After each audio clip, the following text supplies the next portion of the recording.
On tonight's show, all the ingredients for a perfect lineup. Sous chef? Yes, chef. Hey, have we got a pop superstar? Yes, chef. Two top British actors? Yes, chef. A legendary dame? Yes, chef. The amazingly talented star of the new film Burnt? Yes, chef. I thought so. Ooh, I tell you what else we need. We need a charismatic, debonair, and hilarious host. That might be pushing it, chef. Charming. Let's start the show!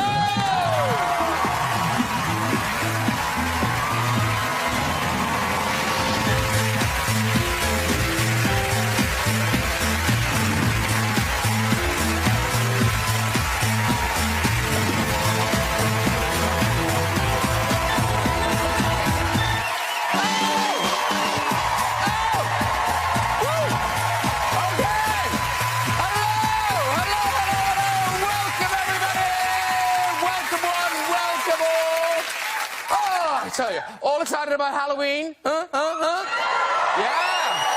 that's a real thing that's really happening. And have you all got your pumpkins carved, your costumes ready, have you? Well, if you haven't, here's a handy tip. Why not combine the two?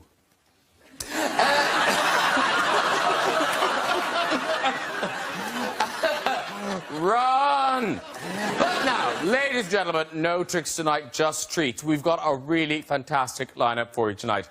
Later, we'll have music from the one and only Mr. Justin Bieber. Yeah. Yeah. Justin Bieber, right there.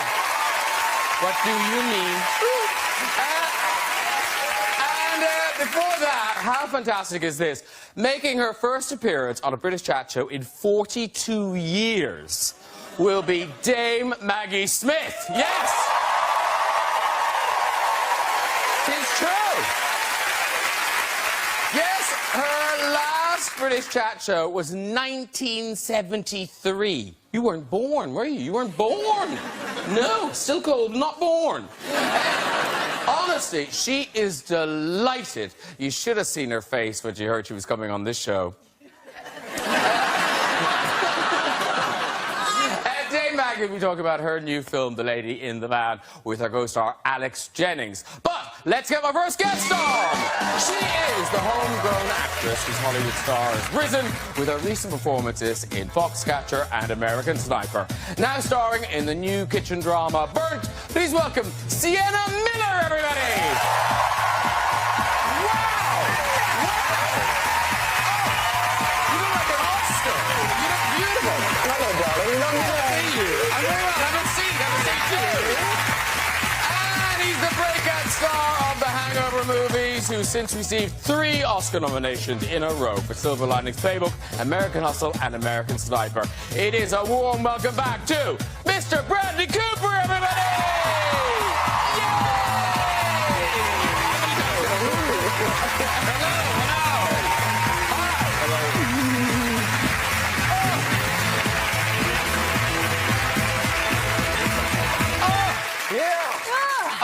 That's a pretty couch, isn't it? It really is. It is. Sienna Miller looks like an Oscar. You look fabulous. Do you? Quite sparkly. Yeah, very sparkly. Nice. Yeah, we all look not great. really shabby. Yeah, all right, yeah, whatever. Old ugly corner over here. Now, I was just thinking about, I know we were like going way off, but do you remember the first time I ever came on here? Because we were just talking about, she's never been on this show before. no, I know. Which is amazing. No, I'm aware of that, Brett.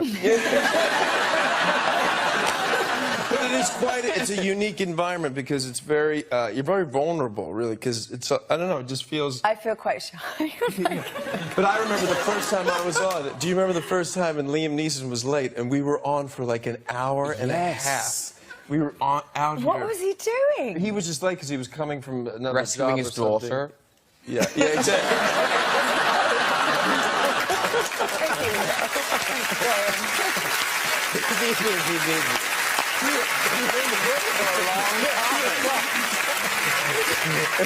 Do you sing songs and things? God, we did everything. The guitar came out. Yeah. Now, one of the great... We'll talk about Burnt more, but one of the things that struck me is that London looks fabulous. Oh, yeah, they did a great job. It really does, doesn't it? It looks so good in this movie. And for you, Sienna, is it nice to kind of be filming in London? Because when you filmed in London before, people taking pictures and paparazzi, but you don't really have that so much anymore. No, not at all. So it was great. How did the shutters come down on that? I secretly filmed them on what looked like a lighter, but was actually a camera for about 2 years. It was proper spy stuff. And basically built up a case and then took it to court and got an injunction so that it's illegal for them to kind of follow or sit outside the house. I mean, if you're coming out of somewhere like a premiere, then you can expect it. But anywhere else. And I just have to say real quick, so she told me this, and I was doing The Elephant Man, and sometimes paparazzi would follow us. So I had my buddy meet me at the, have a camera at the side of the place where I was staying, and another friend in the back of the car, and the guy who I drive with, George, his uncle, who's a black cab driver, come, and we had this whole thing, we were going to get them. No one followed us. Nothing. I like get in the car, like, go. And on my cell phone, like, through the thing, I got him. Nothing. Absolutely nothing.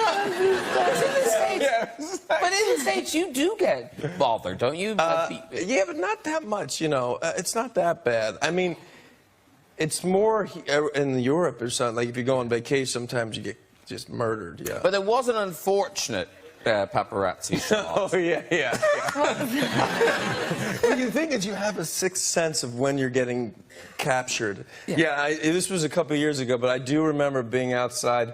I lived in this little house in Venice, and there was the front door just opened right to the street, and I was putting my dog, I think, in the back of the truck or something. And I was sort of bent down like this, and you could hear the click. You know, you just hear it.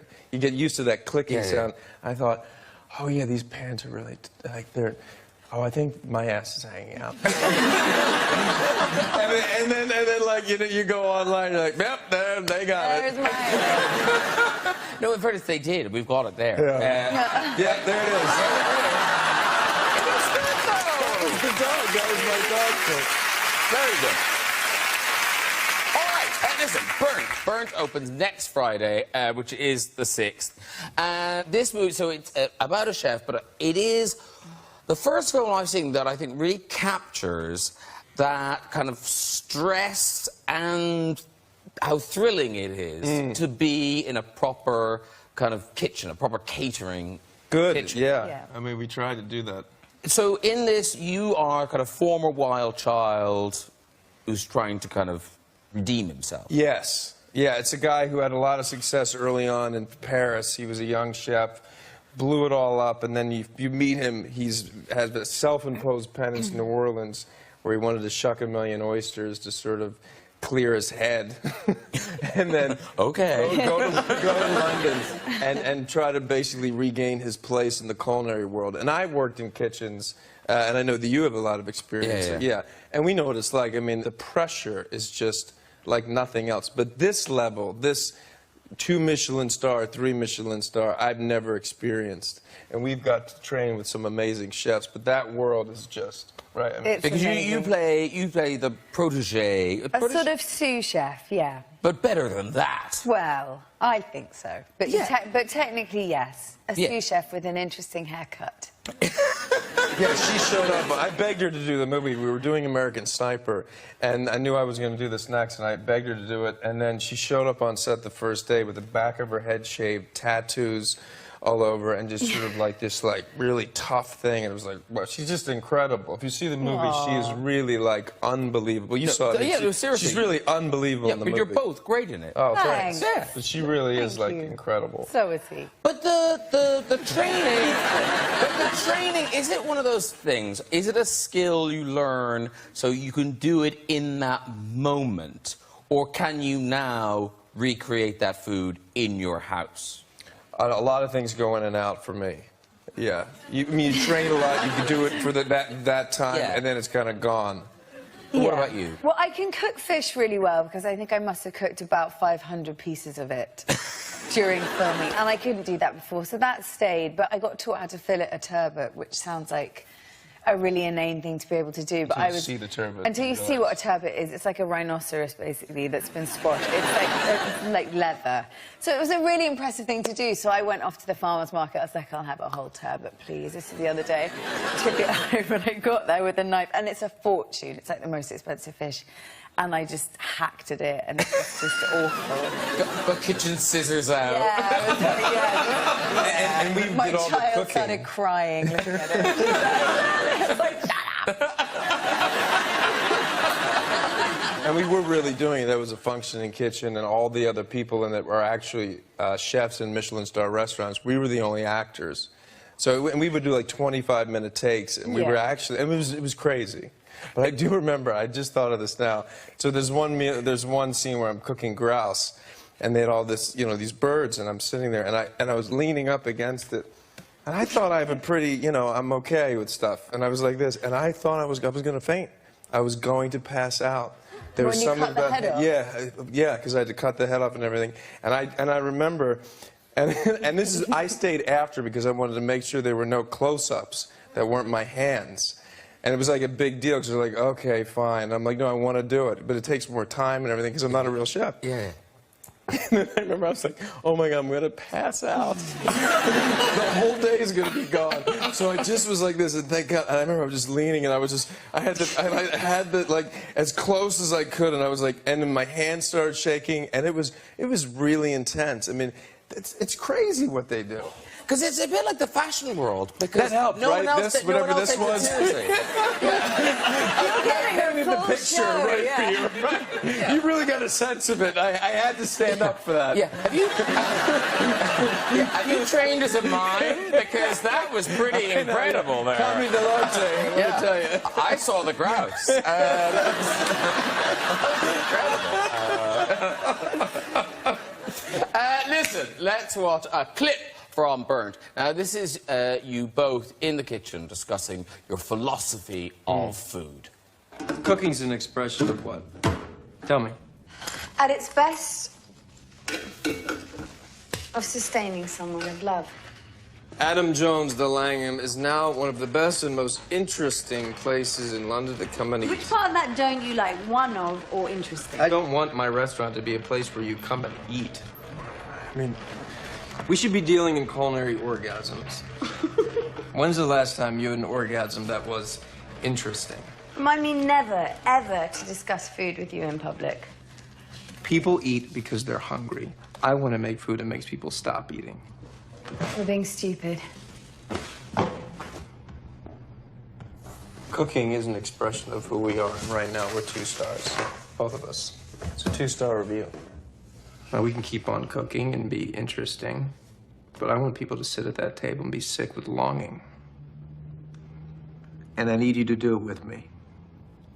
And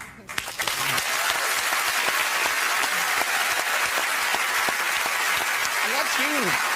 Yeah, it's really nice. Yeah. Bradley Cooper and little Lord Fauntleroy kneading dough. But also, it never struck me, I think I heard you in an interview talking about a bit of restaurant etiquette that none of us would have thought of. Yes. Well, in a Michelin star restaurant, the food can only sit on the pass before it's picked up by a waiter and delivered for 2 minutes. And if it's longer than that, they throw it away. So if you're having had your starters sitting at your table and some arsehole stands up to go for a wee, and it takes longer than 2 minutes, then they have to start again. Yeah. So, or like if somebody goes for a fag or whatever, you know, these days. So it's a real juggling act. It's Well, a, that's and then the real you just thing. don't consider it. So they're sitting there and someone stands up and they're like, no. You can't smoke in restaurants anymore, which is a nightmare for the kitchen, because people are constantly going up. Yeah. Mind you, I think it's worse. You know, when the food arrives and someone says, oh, I'm just going to go to the toilet. That is worse. Like they're making room.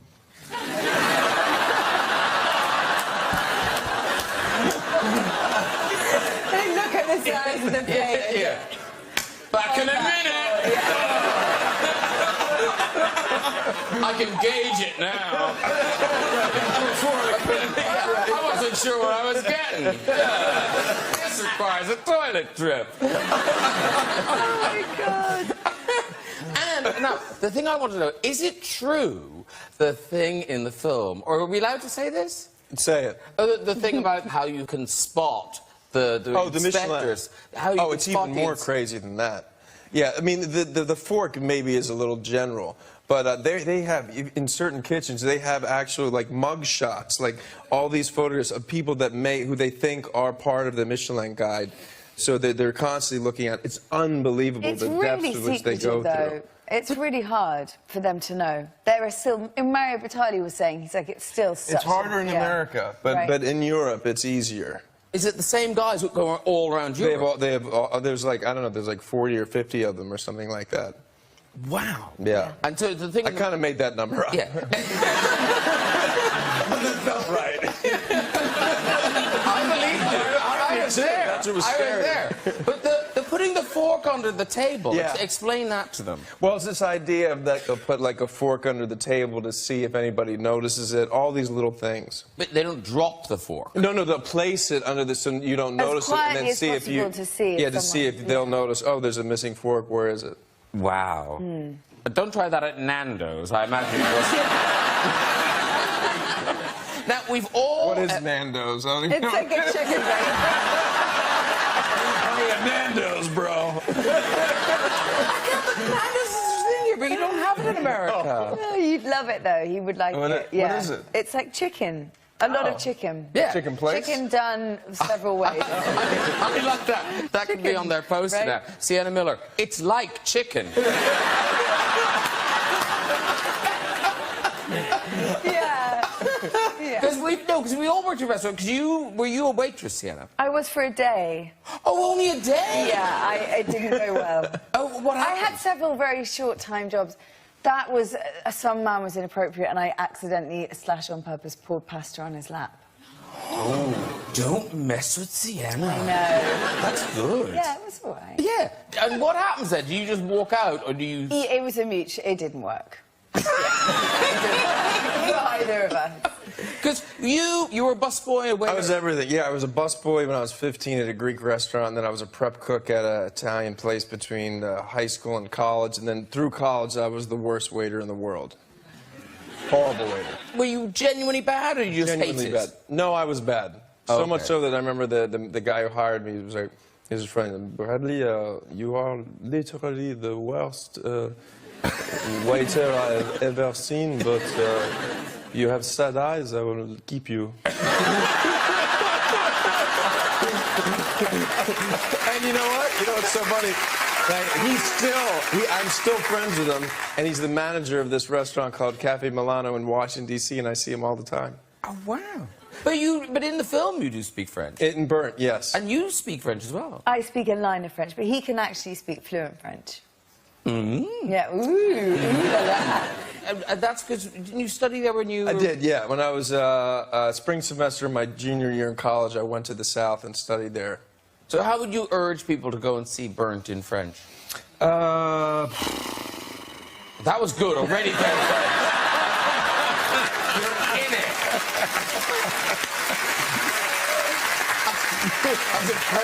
Done. Yeah. Why wouldn't you? Pourquoi pas? Roulé. Somebody's got to be called in French. It's called a vif. But I like brulee. They should do that instead. A vif. A vif? A vif. What does that mean? I don't know. When you say fluid. It means bad. Yeah, well cooked. Something like that. Now, the other thing, very quickly, since we last saw you, you took the most famous selfie in the world at the Oscars. By mistake, really. What do you mean? I mean, it wasn't planned. I was actually trying to... I completely messed up Ellen DeGeneres' joke. She was trying to make a joke about trying her and Meryl Streep, they were going to take a selfie and that she couldn't take it. And I was sitting in the same row and I thought, oh my God, this is like, something's wrong. Ellen's like, you know, it's live. So I was like, I'll just get up and take it for them. and so I grabbed it, I'm like, here. And Ellen's like, Bradley, no, I got it, Bradley. And if you actually watch it, I'm sure you can see that she's constantly saying, Bradley, it's okay, Bradley, it's okay. No, I got it. No, I got it. And then she just made this call. She's like, everybody just started coming behind her, and it's turned out to the so. And then so she started taking it, but I was there. My arm was long, and then I took over. I'm like, I got it, Ellen. I got it. We've got it. Here it is. You're so good. Now, who's that you didn't quite get? That's Jared Leto, I think. Oh, okay. Yeah, yeah. And Angelina Jolie didn't quite grasp the concept of you've got to be able to see yourself. And I think Liza Minnelli didn't make it, but she was behind. That's a terrible shot. Yeah, the shot from... It's like something out of Harry Potter. Yeah, with, the evil beast is attacking them. Yeah. And this guy, I wish I knew his name, but I just know. Lupita Young's brother. Which is so sweet that he just kind of went, I'll do it. Yeah. And by the way, the most real estate. Look how much space he has. Yeah, look. Poor old Meryl, she's hardly in it. I like Kevin Spacey. That's his like the face perfect... is brilliant. He's about to launch look at the musical.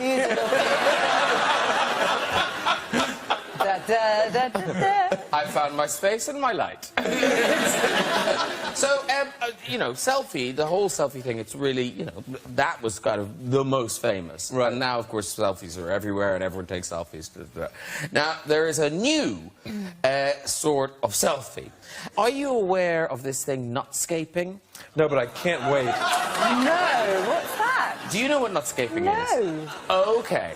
So, what you do is you're out and about, and you see just a wonder of nature, beautiful scenery, a landscape, as 'twere, and then you nutscape it. Get your nuts out. Yeah. You basically, you drop your testicles into the pit.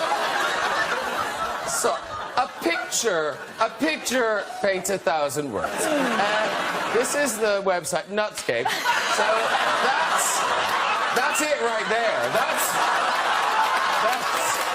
essentially it. Remember my crazy, that's one nut. No, now. 2 nuts. Oh, that's 2 nuts? They are outside. Okay. They are outside. And a lot of them's quite chilly. Yeah. Look at that. I mean, that's not a nut. That's an eclipse. That's the same. Oh, look off to the side there. With the hair. That's very odd. Oh, look at that little one. That's not a nut. That's a I don't know. Now this. I love that. Get that checked. There's the. There's something wrong with Look that at the nut. shadow it's making over the...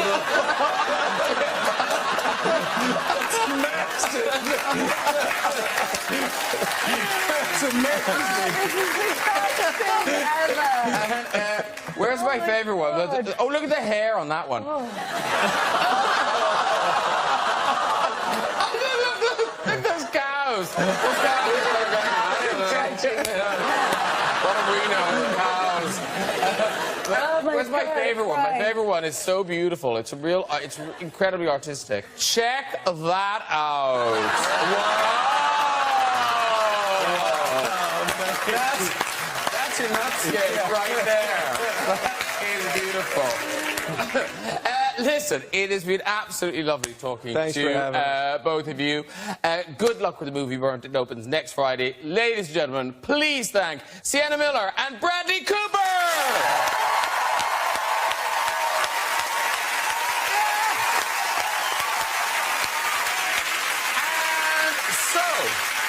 To my next guest tonight. One is a multi-award-winning actor who gave us his Prince Charles in the film The Queen. The other is possibly this country's most treasured actress, a double Oscar winner, and the main reason the world loves Downton Abbey.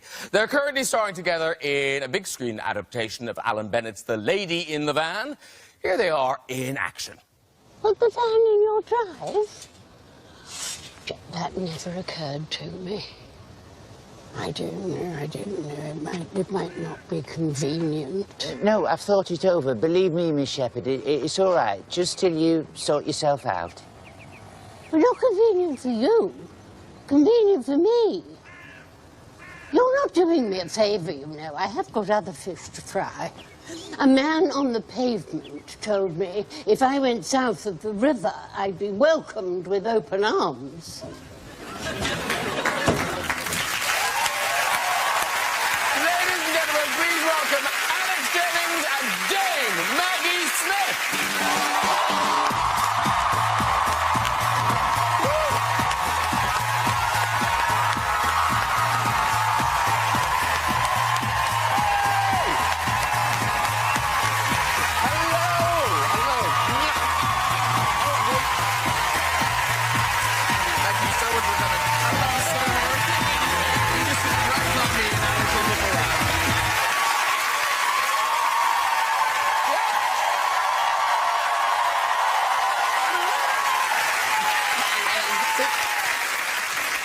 It's a big deal. They don't stand up for people.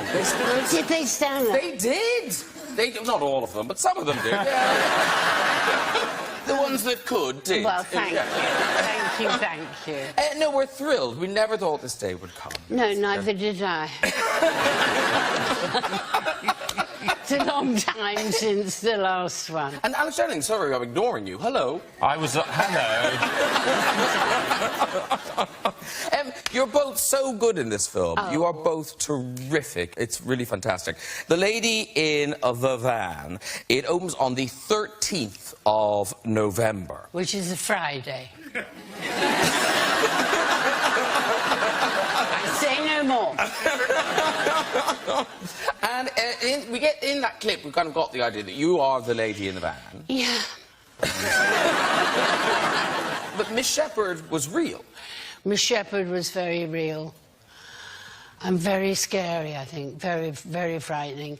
But, no, she was real, and the fact that Alan put up with her for so long is just beyond anybody's comprehension. Nobody understands that. I don't 15 think... years. 15.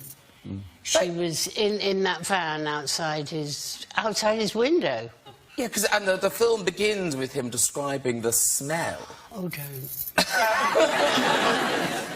And you play... Well, you play two different versions of Alan Bennett. I do play two different versions of Alan Bennett. The sort of... the writer who's observing Alan Bennett, as it were, having a life or not having a life, and wishing he was having a more exciting life, so he could write about things other than old ladies. And was Alan Bennett there the whole time? Yeah. Yeah. So that was creepy, so there were so many of them. They were everywhere. They were all over Gloucester Crescent, was it? It was Gloucester Crescent, Yeah. and we filmed it in the house where it all happened. But that's extraordinary, because that never happens with a film, where you actually get to film it on the street. We were there, and the van was there. Did the neighbours think, oh, my God, she's back? It's like... I think the ones that remembered it were frightened. I think Jonathan Miller looked a bit... He did. He looked a bit worried. He wandered into shot a couple of times. Yes. Because it's quite a starry street, isn't it? It's quite... I think that's what they said. I kind of didn't notice. I was in the van most of the time. But Jonathan Miller appeared once or twice looking a bit fed up, which is not surprising because there was all that stuff going on in your street is not amusing. When you say you were in the van, how much time did you spend in the van, and how unpleasant does it get in the van? It was very... What was difficult, as you might say, was getting in and out of it. Yes. And how the hell that woman did it. I mean, you just can't imagine, because it's the smallest space, isn't it? Yeah. And to think... We're talking for a very long time. And she... I don't want to go into it, but she did everything there. She did.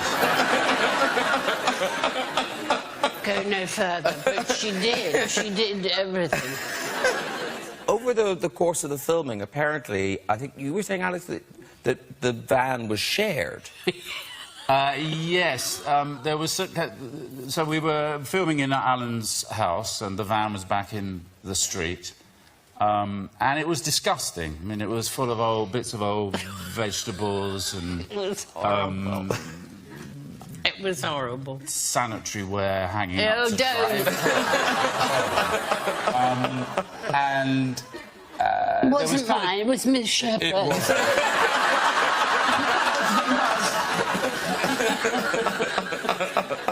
And there was some kind of clearly token security when we weren't filming there. And security came in one morning. We were due to start shooting, I don't know, quite early in the morning, and discovered 4 feet kind of poking out the end of the van.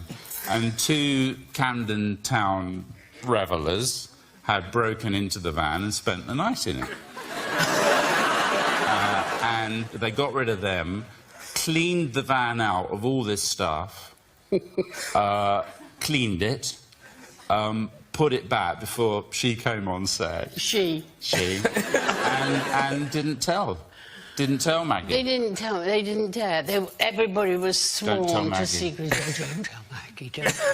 What they thought I would do, I don't know, because I was sorely tempted to come like Miss Shepherd tonight.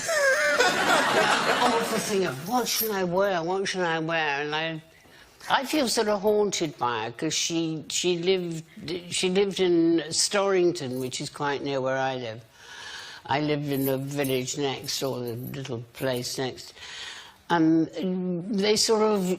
She was in a nunnery because she was wanting... Or I don't know whether she wanted to become a nun, but it was certainly one of the ideas of the family. I think they thought it was a good idea to, I think, do that. And there used to be a huge nunnery in Storrington.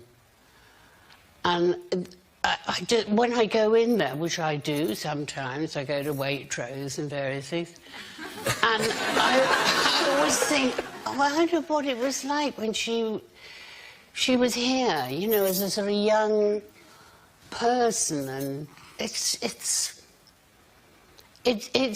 very odd playing a person who's real, which is what you found, isn't it? Mm. So you've got Alan Bennett on one side, but then, and, you know, even the fact that, you know, they wouldn't tell you that people were in the van. I mean, is it kind of intimidating when Dame Maggie Smith is on the set? For you, not for you. I point around you. No, it's not intimidating. We've worked... Yes, it is. There's the odd moment. I'll tell you something, I was much more intimidated because every single person on that set had been at the National with Nick Heitner, or they'd been in the History Boys. So I was such an outsider you wouldn't believe. I really felt that I ought to audition. I really Well, did. you did the play, that... No, but I felt like an outsider. You were all very cliquey. Were we? Yes, you were.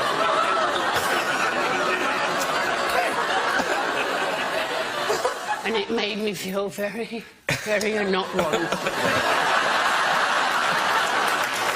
So I don't know why you weren't feeling. It's really not fair. But actually, you do know what it's like from the other side, because I've read in interviews you talked about how intimidating you found it when you, back in the 60s, when you worked with Laurence Olivier. Ooh. Yeah. Because it sounds like he was very tough. Well, yes, but I mean, I think everybody who worked with him were, I mean, they were in awe. And he hit me very hard one night. You're kidding? No, I'm not. On stage? Yes, he was a bit cross with me. And at one point he had to say, "Out, devil." And he slapped me. And I hit the floor, and I think it was Edward Petherbridge, who was a Venetian gentleman, apparently said, "Oh, Mags."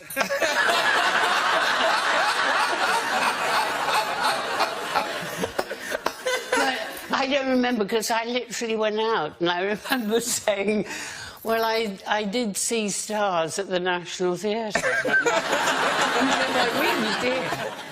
But when you did Desdemona to his Othello, it does sound like you gave as good as you got. Yes. Oh, yeah, oh, that's... You mean... Oh, Yeah. Yes, this was when he was doing Othello, and he was wearing all that makeup, all that...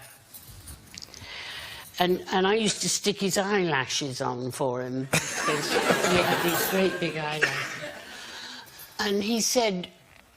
Well, I went in one night and he said, "Oh, darling Maggie, I've been meaning to tell you, I think your vowels are not really very good, so, you know, could you watch it?" Anyway, so I went in the next night to do the eyelashes and things, and said, "How now, brown cow?" And he didn't get it.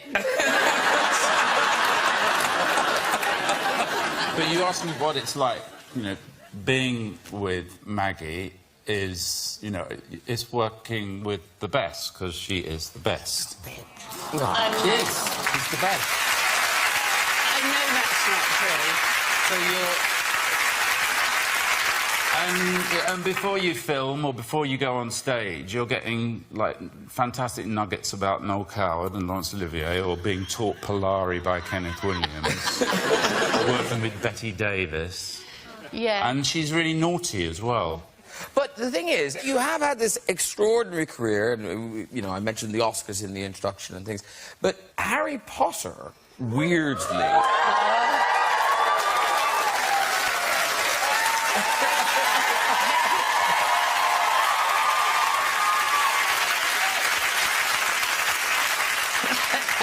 But that did sort of change your life in a way. Well, yes, a lot of very small people kind of used to say hello to me, and that was nice. It was a whole different lot of people. Yes. But also so weird that they'd only know you for that one thing, like you'd never existed before. No, I never had. And except one kid once said to me, he said, were you really a cat?" And I heard myself say, "Just pull yourself together." How could I have been? Anyway. So there's the Harry Potter bit of your life, which kind of changed your life. But then Downton comes along.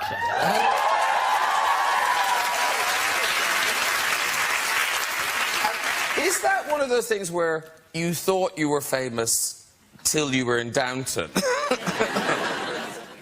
No, I didn't think that at all. It's only since Downton that people seem to know, you know, who stopped me and asked me. But it's only since Downton, and that's television for you. Yes, it's common. It's television.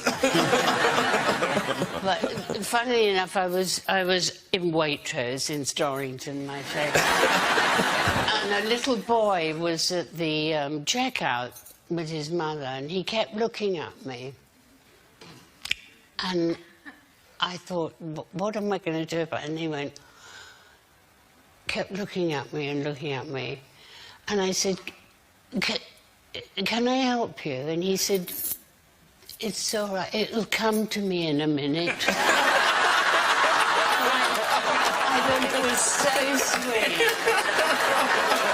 So lovely. It will come to me. Sweet.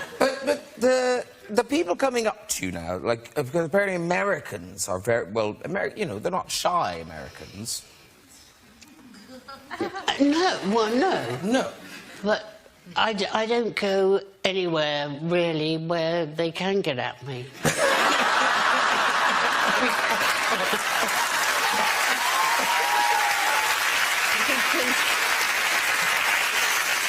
it's usually in museums and art galleries and things, so that limits things.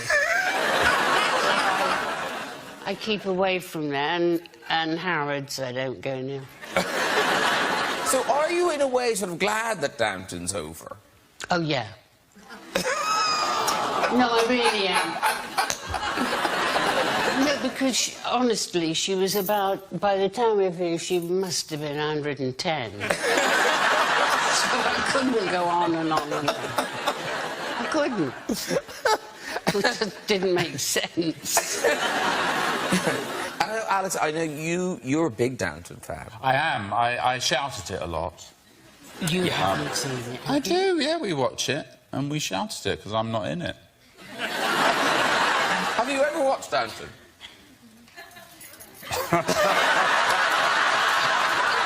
No.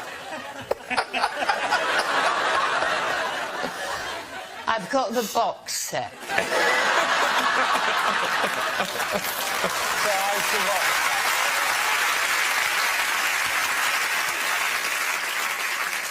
Now, we hear, and I don't know, because you run in rich circles, exotic circles.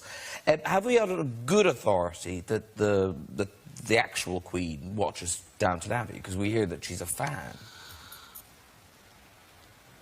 You're not supposed to talk about what... Okay. The Queen... No. I was told that she did, but then I have been told by another gentleman who works in those establishments that she likes Midsummer Murder. Who does? Okay, it's okay. I didn't take it badly. And of course, Alan Bennett isn't the first real person you played, because you played Prince Charles. Yes, I did. Yes. I did. And one of the reviews said, why have they cast somebody who looks like George Bush? Who I've also played.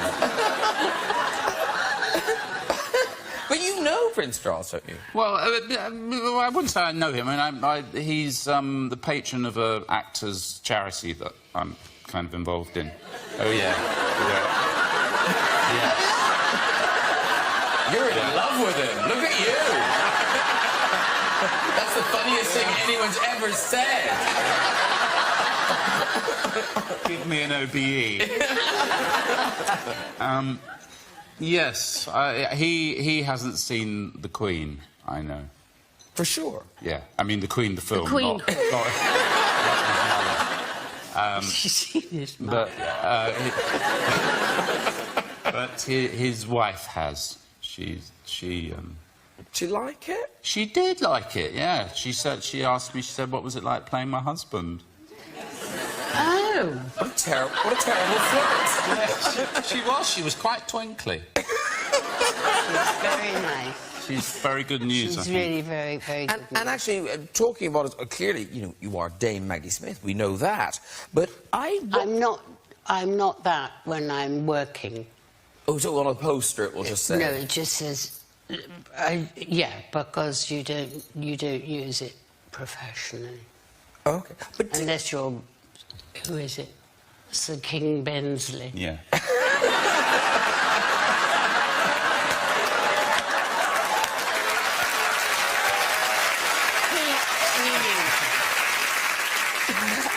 Very quickly, we must just mention your other incredible honour, which is a very elite group. It's the Order of the Companions of Honour, which is that's a super special thing. It's very grand. Yes. I think, have we got a picture of... Is that you getting the... Yes.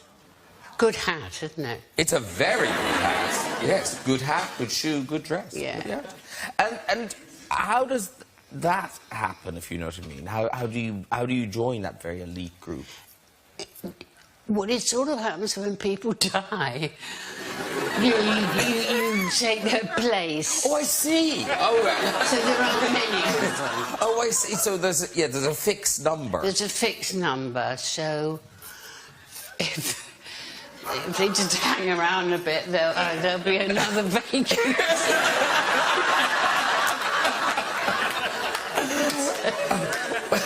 Listen, it has been wonderful to meet you both. Please don't wait another 42 years till you come and see us again. We'll put it in the books now. Yeah, We'll put it okay. in the books now. Lady in the Van is such a funny, sweet film. It opens on the 13th of November. I urge you to see it. Ladies and gentlemen, Alex Jennings and Dame Maggie Smith.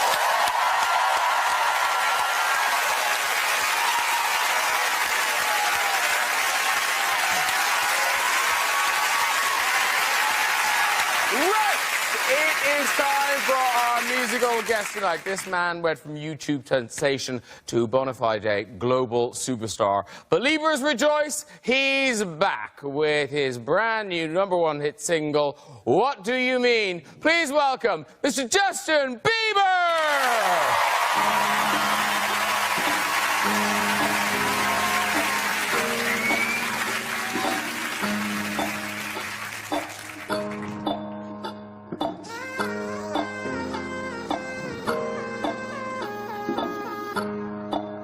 What do you mean?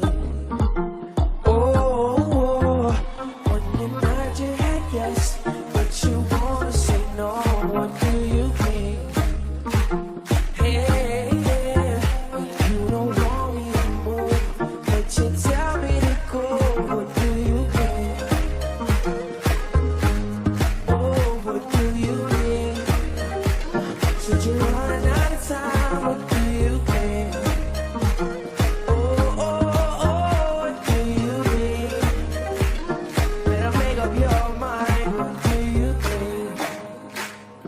You're so indecisive, what I'm saying. Trying to catch the beat, make up your heart. Don't know if you're happy or complaining. Don't want for us to win, where do I start? Cause you wanna go to the left, and you wanna argue all day, make love all night. Put you up, then you down, and in between. Oh, I really wanna know, what do you mean? When you nod your head yes, but you wanna say no. What do you mean? Oh, what do you mean? Yeah. What do you mean? Oh, what do you mean? Said you're running out of time. What do you mean? Oh, what do you mean? What do you mean? You're overprotective when I'm leaving. Trying to compromise, but I can't win. You wanna make a point, but you keep preaching. You had me from the start, won't let this end. But you wanna go to the left, and you wanna argue all day, make love all night. I'll put you up, then you down, and in between. Oh, I really wanna know, what do you mean? Oh, when you nod your head yes, but you wanna say no. What do you mean? Hey, you don't want me to move, but you tell me to go. What do you mean? I wanna know. Since you're running out of time, what do you mean? What do you mean? Better make up your mind. What do you mean? Don't be so selfish, baby. Yeah. Come on, jump, get up, yeah. You don't want me to move, but you tell me to go. What do you mean? Oh, what do you mean? Since you're running out of time, what do you mean? Oh,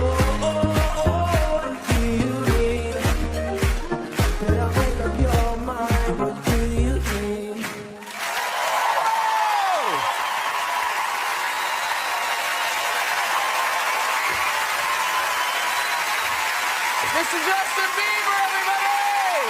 Genius, thank you very much. It's fantastic. Thank you for doing that. Big congratulations. Thank you. That's all. It's #1 everywhere, isn't it? Yeah, it is. Yeah. No, and that must be like, it must be a relief because No, you got it to is. bring out new material and yeah. It feels really good to just have people accept the music and not be about, you know, my personal life, but be about the music, and that's why I started in the first place. So it feels really good because I'm growing up and my music is growing up. And Yeah. it just feels fun. Yeah. And you're out here and you're busting a move. Do you find that, you. like, because obviously the voice was why we know you. Yeah. Is that easy for you, the dancing stuff? Honestly, what's hard is singing and dancing and trying to breathe all at the same time. Because I'm forgetting to breathe because I'm so conscious of, like, the moves and my voice. But I'm getting better at it. Good. We don't want to lose you, not on my watch. No. Okay. And that song, What Do You Mean? I like it. It's your little cry from the heart to the women of the world. Yeah. Because you don't know what they mean. Is that the thing you don't? I never know what they mean. I never know what they mean. But all boys don't know what girls mean. Yeah, that's why we needed an anthem. I love it, just boys walking down the street. What do you mean? Yeah, next time you're in an argument with anyone, just be like, yo, what do you mean? That's the great thing about boys. You know exactly what they mean. It's all good. Now, new album, Purpose. That's out November the 13th. Yep. Very good. Thank you.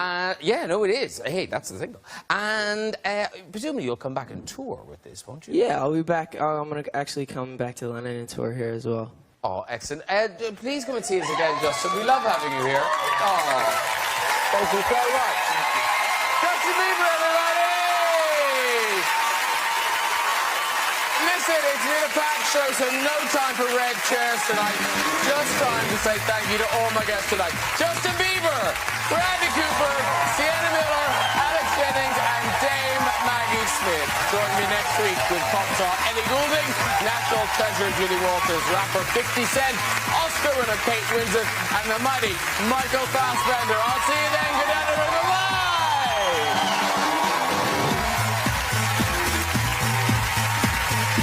A cast of snake